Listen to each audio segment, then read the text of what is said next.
আওয়ামী লীগ ভালো করেই জানে যে এবারে নির্বাচন যদি ওরা অংশগ্রহণ করতে না পারে তাদের রাজনীতি অস্তিত্ব সংকটে পড়বে।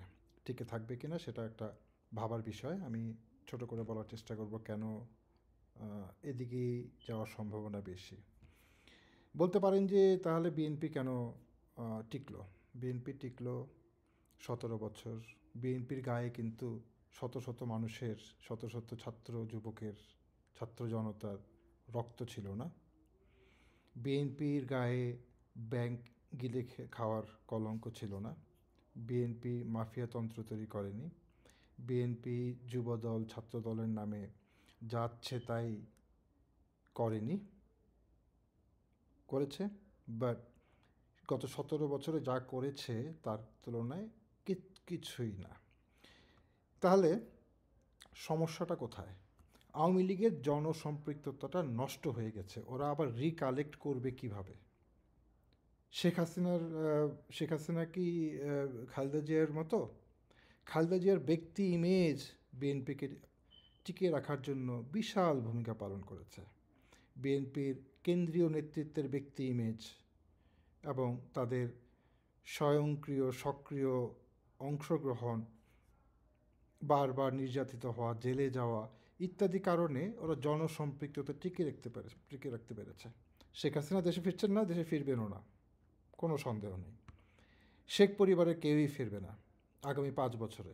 যদি এবার নির্বাচন অংশ নিতে না পারে তাহলে আগামী 5 বছরে তারা কেউই ফিরছে না, গ্যারান্টেড, কোনো সন্দেহ নেই। কারণ ওরা স্বেচ্ছা কারাবরণ করার মতো কোনো কারণ নেই, যেহেতু কোটি কোটি টাকা ওরা বিদেশে পাচার করে ভালোই আছেন, সুখে শান্তিতে আছেন, কী দরকার জেলে যাওয়া? তাহলে নেতৃত্বটাকে দিবে?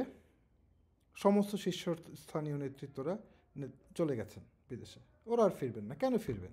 জেলে যাওয়ার জন্য কেন ফিরবেন? কারণ বিচারগুলো সবাই তো কম বেশি রায় হবে, না হলেও তো আদালতে হাজিরা দিতে দিতে, জামিন চাইতে চাইতে বাকি জীবনগুলো কেটে যাবে। বয়োজ্যেষ্ঠ যারা আছে কেন করতে যাবে? ওরা করবে না, অ্যাবসোলুটলি ধরেই নিতে পারে।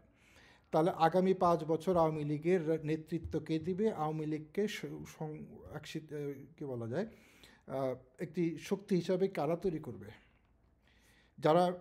যারা আছে এখানে লুকিয়ে আছে, ঠিক আছে, কিছু প্রকাশ্যে আছে, তাদের কিছু হয়তো ইমেজও ভালো আছে।